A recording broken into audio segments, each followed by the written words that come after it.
Hello, everybody. Happy Wednesday. Yeah. Wednesday morning. Thanks, everyone, for being here. I know it's a little early for a developer conference, 10:30 in the morning. I hope people weren't out too late. My name is Jesse Pollak. I'm here to talk about Base's commitment to decentralization. If you don't know what Base is an Ethereum layer 2. It's built on the OP stack. It's incubated by Coinbase, and our mission is to bring the next million developers, the next billion users on chain. And what I'm here to talk about today is our commitment to decentralization. So yeah, like I said, I helped create Base. If you want to get in touch with me, you can just scan that QR code. We actually just rolled out fully on-chain messaging. You can use a bunch of different messengers, including Coinbase Wallet. That's a great way to just reach out, say hi, ask questions, get started building on Base. So this talk, we're going to be talking about a few things. First, we're going to be talking about why Base. Why did Coinbase build Base? The second, we're going to be talking about why decentralization. Why have we decided to build a decentralized Ethereum layer 2 as a centralized business? And then finally, we're going to be talking about how decentralization. What does it actually take to make this thing decentralized when you're building it out of a centralized business? Finally, I'll close with a few notes on how you can get started building on Base and why we think this is a really exciting moment to dive in. So first off, why Base? You probably know Coinbase. We've been building in the crypto economy for a long time. I like to say that we have $130 billion of TVL in an off-chain private L2 today. And what we got to do is we got to figure out how do we bring that on-chain and make it accessible to everyone else who's building in the crypto economy. And fundamentally, the thing that we believe as Coinbase is that on-chain is the next online. And let me break that down for you for a second. If you look at the pre-internet era in the early 2000s, we were in a place where if you were a developer, you had a pretty hard time building products for the world. Really, all you could do as an everyday person was consume information from centralized businesses, the newspapers, the banks. You were pretty siloed wherever you were. And then the internet came around. And it was this crazy, crazy thing. You know, it opened up for the first time the ability of anyone anywhere to build applications that anyone anywhere else could use, and for information to flow across the world and operate in a truly global way. And that is what's enabled Twitter, it's what enabled Facebook, it's what enabled Google, it's what enabled WordPress. It's what enabled us to be right here, right now, streaming this video from Paris, France, to hopefully thousands or tens of thousands or millions of people all over the world who are watching in. But the problem with the online era is that even with information flowing freely around the globe, you still couldn't do that with value. You couldn't do that with ownership. You couldn't build applications that anyone could use to transact with anyone else in the world. And right now, we are on the precipice of that changing, and us moving from an online platform to an on-chain platform, which we believe is going to be the most powerful developer platform in human history. Because for the first time, it's going to allow anyone anywhere to build apps with value, with money, that allow anyone anywhere to participate in an open global economy. And there's a lot of evidence that this is already happening, like really quickly. This is the number of Ethereum addresses. It's going up and to the right, on-chain usage. This is the number of on-chain developers. You see a little bit more variability with the bull and bear market, but there's a lot of people here built in on a Wednesday in Paris, flew all around the world to be here, so I feel pretty optimistic about that. And I think the thing that's been getting me the most fired up over the last 6 months is the number of use cases that are coming on-chain right now. We see advocacy coming on-chain. We see restaurants coming on-chain. We see social media coming on-chain. We see messaging coming on-chain. We see gaming coming on-chain. Literally everything is coming on-chain right before our very eyes. And all of that is being reflected in the number of on-chain transactions. I think folks have probably seen this before. The blue line is the number of Ethereum transactions. You see that that's basically been flat for the last little while. That's because Ethereum's been running at capacity. And then just in the last 2 years, you see that red line that's showing the number of layer 2 transactions. And we started a little less than 2 years ago at less than 1/100th of the number of Ethereum transactions happening on layer 2. Today, we're at 2x, and we're approaching 3x. And soon, we're going to be at 10x, and then 100x. This number is going to keep going up and to the right. And the crazy thing about all of this is we are still very far from everyone being on-chain. There's less than 10 million people in the world who are on-chain today, and there's 8 billion people globally who are going to be on-chain over the next decade. And so Base is an Ethereum L2. It's built to enable those next generation of on-chain products, and it's built to bring the next million developers, the next billion users on-chain. And if we're successful, this is what we're going to look like. We're going to see that chart go up and to the right. It's going to grow and grow and grow and grow until the entire world's on-chain. So that's why Base. Now the next question is why decentralize? And the core question here is Coinbase is a centralized business. We have a centralized exchange. And for the last decade, we've been primarily building centralized products. So why are we building a decentralized Ethereum layer 2? And the key insight here is that fundamentally at Coinbase, we believe that decentralization is the key thing that's going to enable an open, global, on-chain economy. And that if we enable an open, global, on-chain economy, we're going to enable better property rights, so you can actually own the things that you own. We're going to enable stable currencies, so you don't wake up one day and have all of your money inflated away.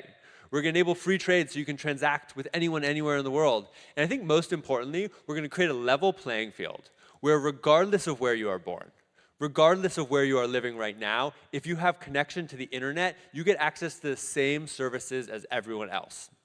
And when we enable that open global on-chain economy, we're going to improve economic freedom.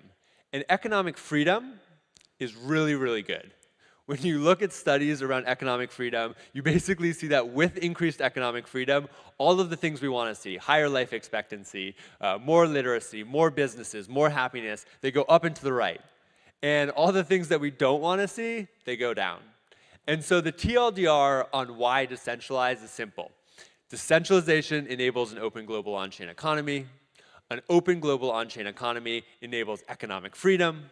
And economic freedom makes the world a better place. So that is why decentralized. Now, I'm going to talk a little bit about how decentralized. How are we building a decentralized Ethereum layer 2 inside of a centralized public company in the United States? And this has been a challenge. You know, we've been working on this now for a year. The entire Base journey has actually been a little bit more than 2 years, where we've been kind of exploring and building and trying to figure out what does it actually take in order for us to build this decentralized network. And as we've been building, we have seen really 3 key challenges that we've run into and seen. So the first is that the technology is still maturing from an L2 perspective. The second is that Base is launching from a centralized Coinbase. We have to figure out how to navigate that. And then the third, and I'm sure many people here are familiar with this, is that the regulatory environment is still pretty uncertain, right? There's no clear rules and regulations that say, this is how you do this. So let me just walk through each of these challenges. On the technology side, we typically use this classification of stage 0, stage 1, stage 2 rollups, where stage 0 rollups have a number of training wheels. And basically what that means is it means that they have additional points of centralization that allow us to ensure that if something goes wrong, we can respond really quickly. So that's a good way to get started, but ultimately where we want to go is we want to get to a stage 2 rollup, which basically means there's no training wheels, and it's fully decentralized, really building on the open, decentralized characteristics of Ethereum. And if you look at the top 10 rollups today, that's kind of what that chart is, what you'll see is that we have many of them that are still at stage 0, we have some that are stage 1, and we have none that are stage 2. And so that first big challenge is that the technology is still maturing, and we needed to build Base in the context of that maturation. The second big challenge is that we're launching Base out of Coinbase. And while this has been done before, right, if you look at other L2s, if you look at pretty much any other chain, many of them have come out of centralized businesses. OP Mainnet came from OP Labs before it decentralized the Optimism Collective. Arbitrum 1 came out of Off-Chain Labs before it decentralized the Arbitrum DAO. But no one's done that out of a large public company based in the United States with all of the eyes of the world on it. And so figuring out how do we decentralize Base out of a public company with all of the eyes on us, that's been the second really, really big challenge. And then the third challenge is that the regulatory environment is still massively uncertain. Here's some headlines, but I think all of y'all probably feel it more than you see it, right? You feel it in the complexity that you live with on a day-to-day basis when you're trying to build.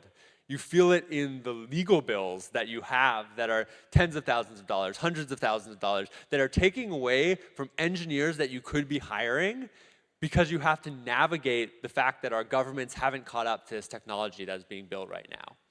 And all of this regulatory uncertainty, it slows down innovation, and it limits our ability to create that on-chain economy. So those are the three big challenges. As we've looked at those three big challenges, we have three commitments to decentralization that we believe address those challenges and that we're excited to stand behind in the years ahead. So the first commitment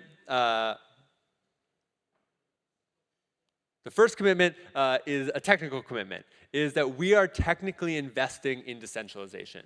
The second commitment is a commitment to an open neutrality framework. And I'm going to talk about this in a second, but this is what allows Base to remain open and permissionless for everyone to build on. And then the third commitment is a commitment to funding public goods, to actually funding the infrastructure that makes Base possible. So talking about that first one, the technical investment, we started building Base a little bit more than a year ago. Since then, we have joined the OP stack, which is the underlying technology code base that powers Base as the second core developer. That means that we have a dedicated team at Coinbase on Base who are just focused full-time on decentralizing, scaling, increasing reliability of the OP stack. And there's four big things that we're doing right now. The first is that we've dug in with the OP Labs team, and we've figured out how can we scale and make more reliable OP Geth, OP Node. Those are the core clients that kind of run Base today and have served as the foundation for the OP stack. The second, and this is a new one, is we've just joined forces with Paradigm on Ref, and we're going to be contributing to OpRef, which is the second client, or a second client, for the OP stack. That's going to increase client diversity, and it's also going to enable us to have multiple fault proofs for the OP stack running in parallel. This is going to mean that when there are issues, we have more resiliency, and it's going to increase overall decentralization of the system. The third big investment here is that we're currently in the process of designing a next-generation security council with the Optimism Collective and the Optimism Foundation that's going to secure Base, manage our upgrades, and ensure that we are managing the upgradability in the best way possible. And then finally, and this is one that I'm really excited about, is we've spent the last 6 months building something called Pessimism. Optimism, pessimism. And what it is it's basically a watchdog. It's an open source toolkit that allows anyone to monitor any OP stack chain and detect anomalous events and respond to them instantly. One of the really cool things about this is that we actually have full invariant coverage in tests, so we can look and see, have we covered every single possible scenario that we think could happen? Have we run through it in a local environment and triggered those monitors and then actually had a response that works? And so this is fully open source. You can see it on GitHub. It works for Base. It also works for every other OP stack chain. And this is just what Base and Coinbase are doing. The exciting thing for me about the OP stack is it's not just us. And here's one example of that. Recently, the Optimism Foundation published what's called a mission, or a request for proposals. And the mission was, how do we get a ZK prover built for the OP stack? This would allow us to transition Base from being just an optimistic rollup to also being a ZK rollup, or to even running an optimistic prover and a ZK prover in parallel. We published that mission about 6 weeks ago, and we've already seen proposals from incredible teams. So we have Risk Zero, who's building a RISC-V ZK VM. They put a proposal. O1 Labs, who built Mina, incredible technical team, they put up a proposal. And all of these proposals give us a line of sight to having a real ZK prover for the OP stack in 2024. And I think that collectivism, that decentralization, the fact that there are many teams all over the world who are contributing to make Base better and OP mainnet better is what gets me really fired up. And so with all of that hard work that we are doing, we're excited to share that in 2023, we expect to progress Base from being a stage 0 rollup to a stage 1 rollup. And then in 2024, we expect to progress from being a stage 1 rollup to being a stage 2 rollup. And the cool thing is, that's not just for Base. That's also for OP mainnet. That's also for the recently announced Zora network. That's also for the recently announced public goods network. Any rollup or L2 built on the public goods OP stack is going to benefit from all of the technical investment in decentralization that we're collectively making. So that's the technical investment. Now let me talk about this open neutrality framework. And this is a big one. One of the things that's been really, really important to us from the beginning is that Base shares the open, permissionless block space properties as Ethereum mainnet and as Optimism mainnet. That's what allows us to have the open global economy. That's what allows us to have developers and users who trust that when they build applications or when they use applications across these chains, they're going to get the same results and that they're going to be able to access them. But building Base out of centralized Coinbase, this hasn't always been a guarantee. We've gotten a lot of questions of, how are you going to do that? How are you going to make this actually happen? And so what we've worked on over the last 7 months, and really this has been us contributing and collaborating with the Optimism Collective, who's led the way, is creating a neutrality framework that Base is committing to publicly. And this neutrality framework covers a bunch of things, but the key ones are, we're basically saying that state transitions, which are kind of how blocks are processing, will be consistent across OP chains, that security, that uptime, that liveness must be upheld by operators like Coinbase who are running Base, and that if we don't do those things, there's going to be consequences. And this neutrality framework is the thing that allows us to strike that balance of bringing Base from a centralized business as a decentralized network and ensuring that we actually preserve those properties that are so critical.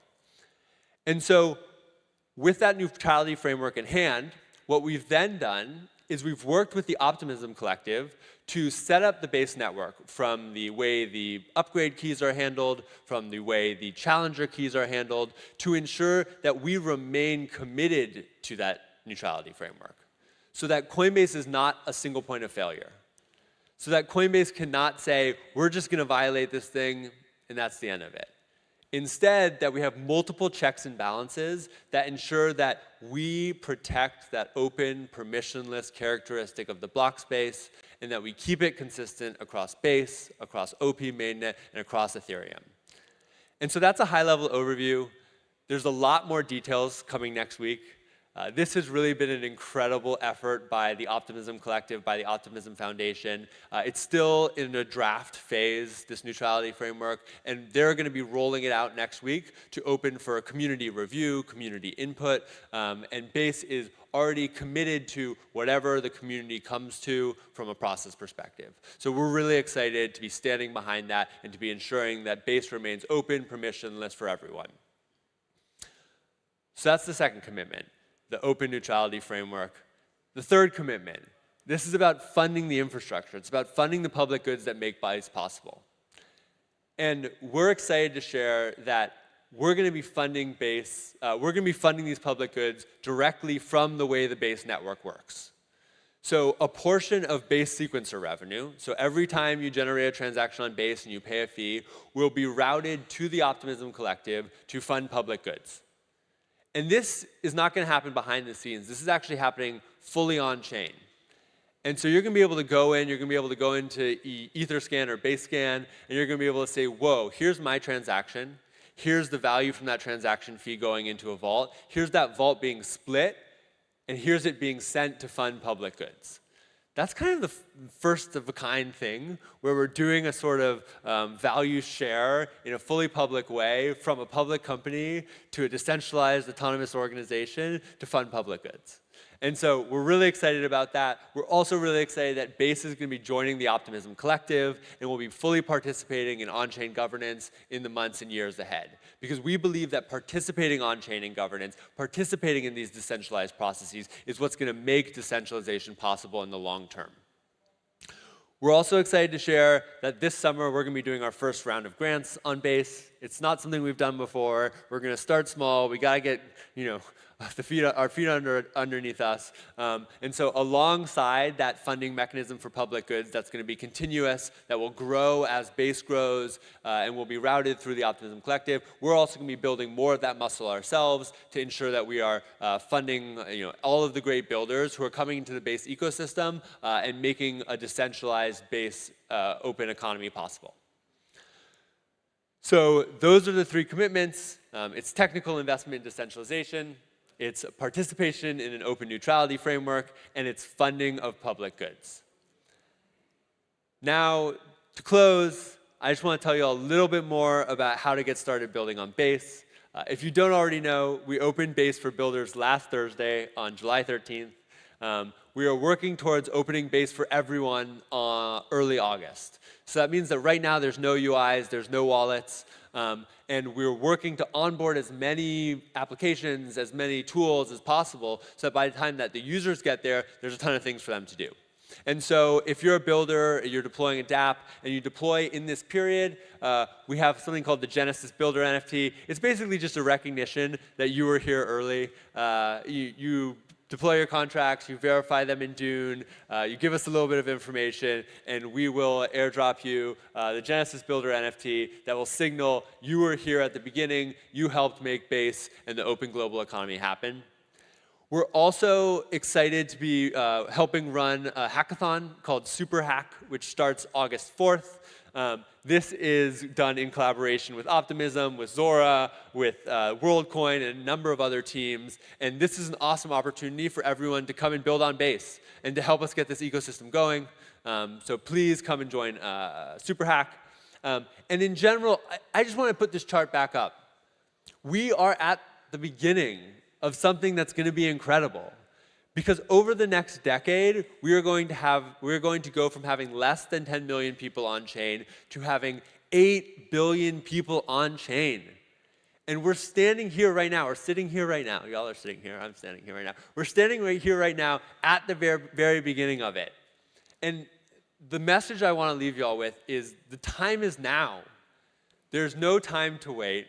And the thing that's going to make this curve go steeper and steeper is the work of all of us coming together to create the new on-chain economy and to bring billions of people into it. So it's on-chain summer, it's hot, it's heavy, it's time to build. Let's frickin' go. So that's me. Thank you very much. If you want to get in touch, you can connect with me, message me there. If you want to get started building on Base, you can also scan that QR code. You'll get testnet ETH. You'll get a link to documentation. And I'm excited to build with all of you. So with that, thank you very much for the presentation. I think we have 2 minutes for questions.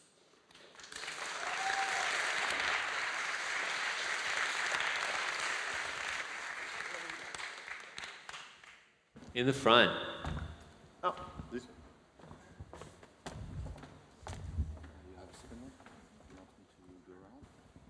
Hey, thanks for that. So I just wanted to get a bit of a feel for the vision in terms of, accessing Coinbase's users and bringing them into DeFi. What's the kind of general vision? Because from externally at a high level, it kind of looks like basically, you're going to set up reasonably friendly infrastructure that's less scary and daunting than what we've currently got, and obviously access your, I don't know how many users you have, but as you said before, it was 130 billion TVL. So what's the general kind of idea there, and what will that sort of, I guess,